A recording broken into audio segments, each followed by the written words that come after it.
Well, I hope as we approach early summer and into the hotter part of the season now, you're keeping a close watch on your garden and doing some daily checking on it, because with all the rain we've had this year and now the high humidity, you can be assured that we're going to have a set of problems that are associated mostly that are weather related.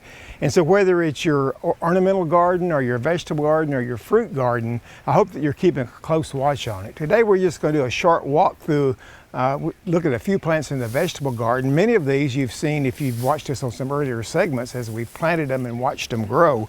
One of the things that we want to talk about right now a little bit is just what might be going on with your tomatoes. Actually, tomatoes are doing very good in most people's gardens now, unless you're in those really areas that have had those floods, those areas have had really heavy floods. But I hope by now you've already gotten your tomatoes with some sort of support around them. You've gotten your trickle irrigation or your drip irrigation or your soaker hose down under them like we have, and have them mulched good. And you may even be beginning to get some ripe tomatoes now, like we are in our garden. But one of the things that I also want to remind you of as we check the tomatoes and in the garden, let's continue to look for disease problems. One of our major diseases that we have in tomatoes are leaf spot diseases, such as we're seeing showing up on this particular plant. But if you have given your tomatoes some sort of support, if you've got a mulched good and you keep the soil off of the plant to keep it from splashing up by the mulch, you're going to lessen the amount of leaf spots you have. And I like to go in, and as I see leaf spot developing on the lower leaves, and it will be on the lower leaves of these tomatoes, I just clip those off, take them out of the garden, put them in the trash can. Don't drop them on the ground, because that's just simply another source of infection, as the spores can be splashed onto the plant. So keep a good watch on your tomatoes. And as I mentioned, some of them may be getting ripe now. I've got a few beginning to ripen in my garden, and I've already had several questions on this particular problem that we're seeing with some of the tomatoes, and that is a problem called cat facing. If some of your early tomatoes come out looking sort of misshapen like this, we call it a cat face, which actually it does look like a cat face. And that's simply because of all the cool weather and the rainy weather that we had early in the season, and those flowers couldn't get a good pollination on them. So they were an uneven pollination as far as the ovule was concerned. And so that's why you have this misshapen fruit on your plant. So keep an eye on that as well.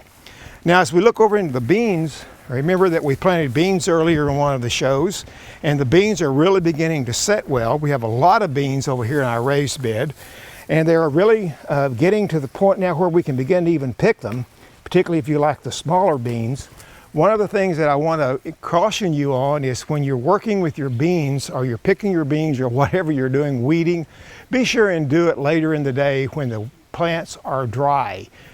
The good way to spread diseases on beans is when the foliage is wet, because it just simply spreads those diseases from plant to plant. So you want to be sure and keep that in mind as well. If we look over here in the little herb garden that we've had, where we have a couple of cucumbers as well, let me point out that it's doing well. Cucumbers are beginning to set already on the plant. One of the tips on any type of cucumber, whether it's squash or cucumbers or whatever, is to keep those harvested, because if we don't keep them harvested, then, and as they begin to mature on the vine, then that shuts that plant down, so to speak, from reproducing more. And so to encourage continued production, be sure that you keep harvesting those. Now, some people are concerned about all their cucurbits, about having a lot of flowers but no fruit. The cucurbit plants have both male and female flowers on the same plant, whether it's a cucumber, a cantaloupe, a squash, the pumpkins, or whatever. And so the male flower is just simply a big bright flower that has the pollen. The female flower will have a little fruit behind it, such as we have here.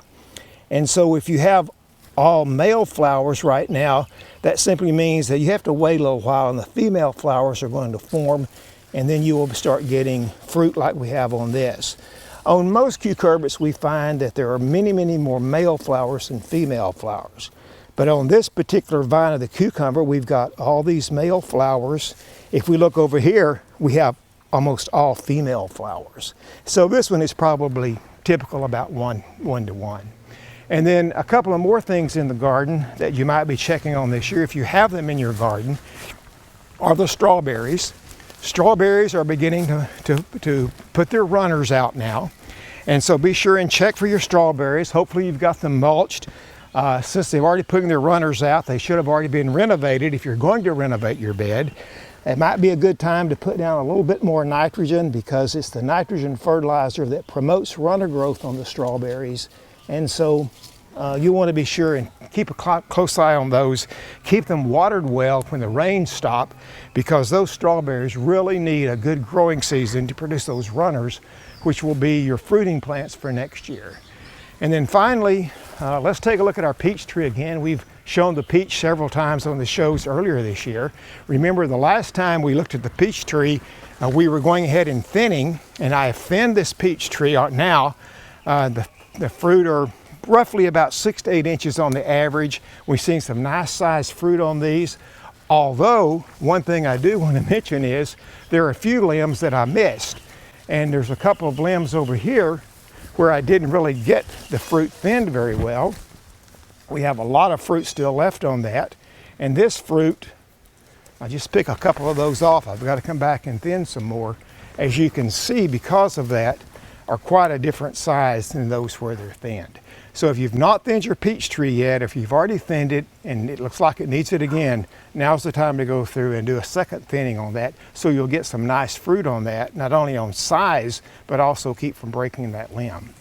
So I want to just encourage you, and it will behoove you to every day check in your garden, look for things that might look unusual. I like to take a little notebook on my garden, make little notes. One of the things that I do every year is I grow several varieties of plants, particularly of tomatoes, and I like to put the variety of the tomato on a tag up on the cage or wherever my support is, so I can see it easily, and I can know just by looking at a glance, without having to fumble for the label around the base of the plant, what that plant is, and make the notes if I need to. So, you know, keep a close watch on your garden, and if you have questions about your garden, whether it's your landscape, your ornamental garden, your turf, your trees, your vegetable garden, whatever you have around your home and your landscape, then contact your local county extension office, or just watch Oklahoma Gardening every week. You're going to see tips that I guarantee you will help you grow a better garden and a more productive and a happier garden than you've had before.